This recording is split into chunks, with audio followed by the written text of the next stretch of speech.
You guys, welcome to another episode of Self Rebellion. My name is Indate, and thank you so much for joining me.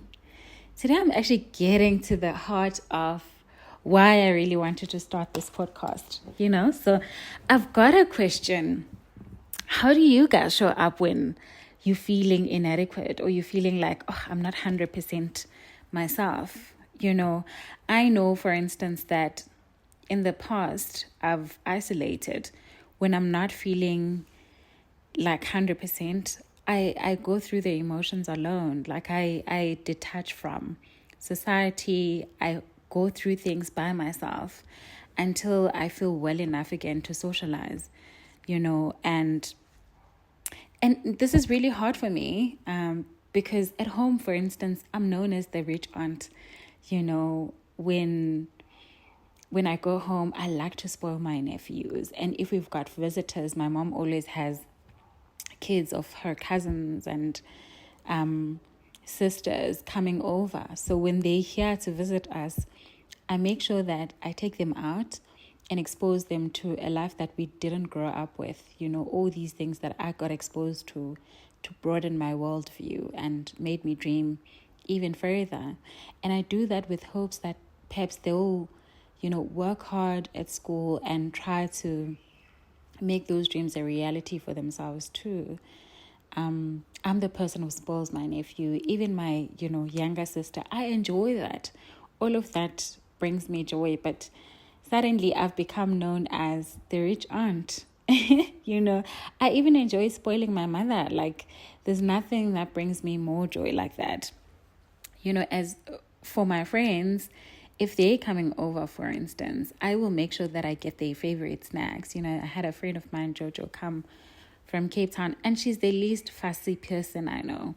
But I still wanted to make sure that my fridge is stocked with all her favorite foods so that she could be comfortable, And I think this is something I get from my mom. Like, my mom does the most for guests.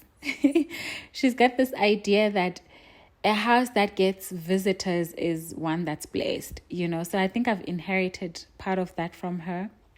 And I want to make sure that my people are well fed and they're comfortable. And I mean, showing up doesn't always require money, right? But there is a level of resourcing that's required. And I don't spare any for my people because I really love showing up in that way. It brings me joy too. But Right now, I am strained financially. This month hasn't been the best financially. I had my car break down. Actually, I started having issues a couple of months ago, which I ignored, but eventually I couldn't anymore. After doing an assessment, they were like, oh, it's going to take 12,000 Rand to fix this car. And I got to wiggle a little bit. And I must have spent around 10K fixing this car this month. Plus, on top of that, guys, I was in the process of buying a dog and I got scammed. I know. I think part of the reason why the scam has succeeded is because emotionally, I've just been in a vulnerable space because of the money I've had to spend and also some of the challenges we're experiencing at work. Like, it's just been a very difficult time, right? So all of that has made me vulnerable to scammers, which also means I'm broke. And that is so hard to admit. But it's also been very hard then showing up, in my people's lives because of that. Like, guys, I promise you, I love myself and I'm confident and I know my sense of worth doesn't come from all of these things. But it's just undeniable that there's an extra bounce to your step when you've got money. Like, you are just the girl.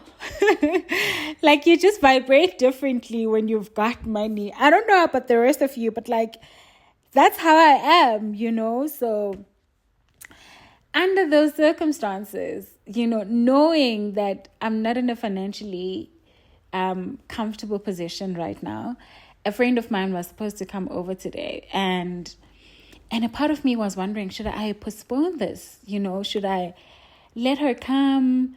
How do I deal with these feelings of inadequacy, these insecurities within me that hey, my fridge is empty, or I'm not able to provide the comforts that I would love for her to enjoy being in my space, you know. And I really did a deep dive into my feelings and why I would be insecure about the whole situation, because life happens to all of us. It's unpredictable, right? And it made me realize, or remember rather, an input I'd made into ChatGPT, and Chat read me fulfilled. Chat said, I I think I have to earn love. Like, I have to earn love through effort, and maybe that comes from my childhood or something. And that was so accurate for me, because the only time I could get any attention was from good grades. You know, we came from such a big family, being raised by my grandparents as well. You could hardly get any attention.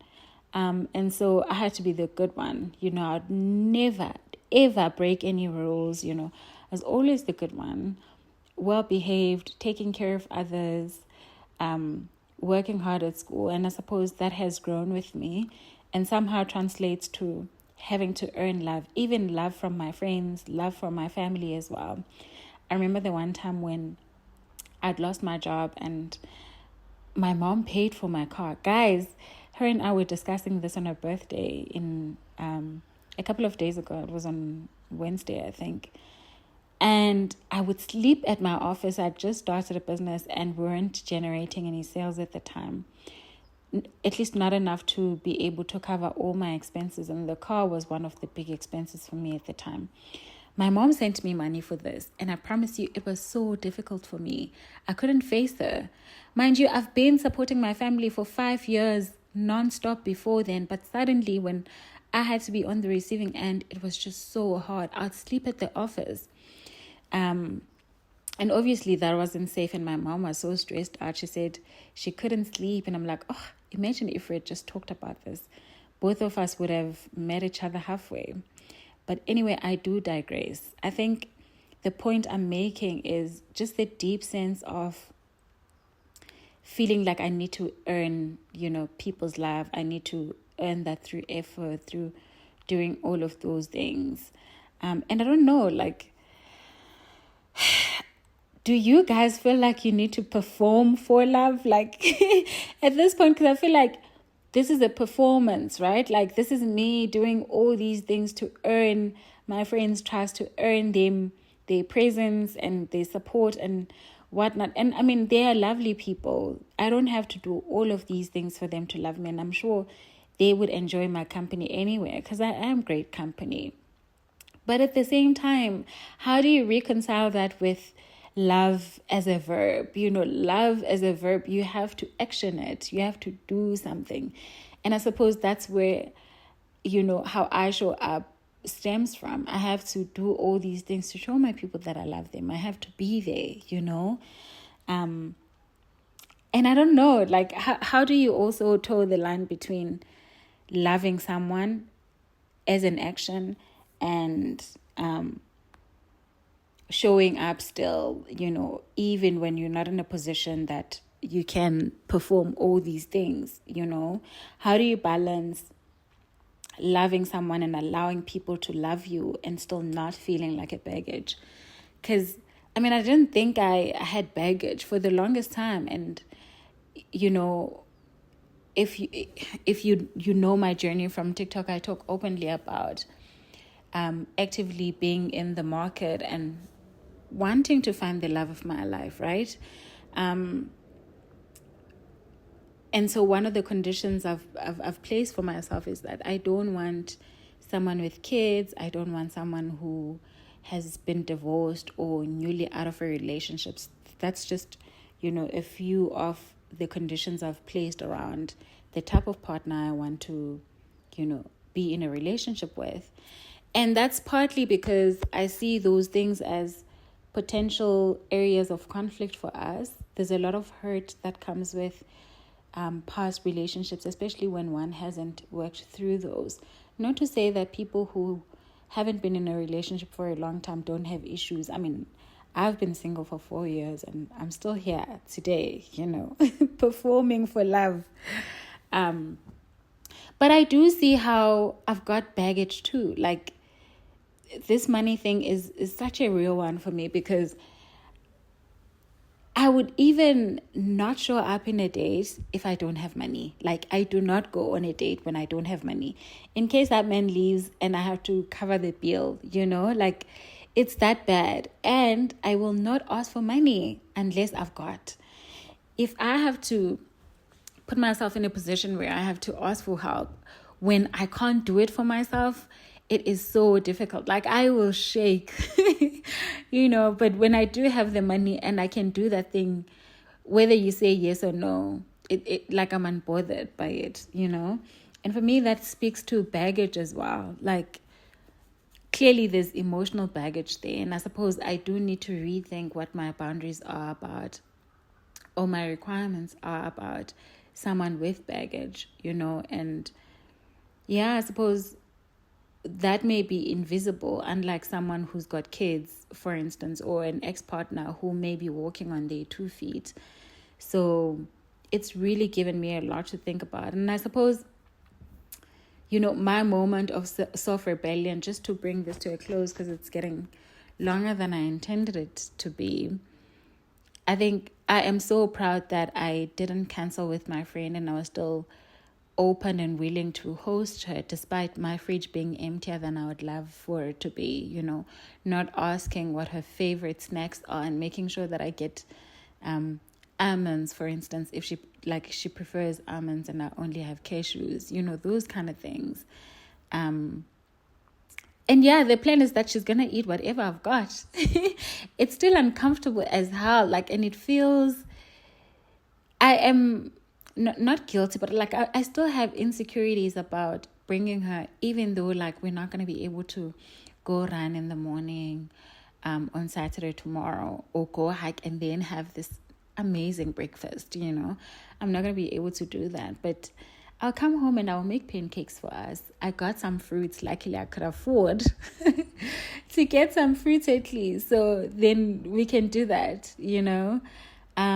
But yeah, I suppose that's my moment of rebellion, self-rebellion, because yes, it is uncomfortable, but I am still putting myself in a space where I allow for her presence to comfort me, because I know I'm going to feel great after, and I'm going to enjoy her company. She's going to enjoy mine. And my friends aren't people who need me to be perfect or be in whatever state that I deem worthy of being seen by people.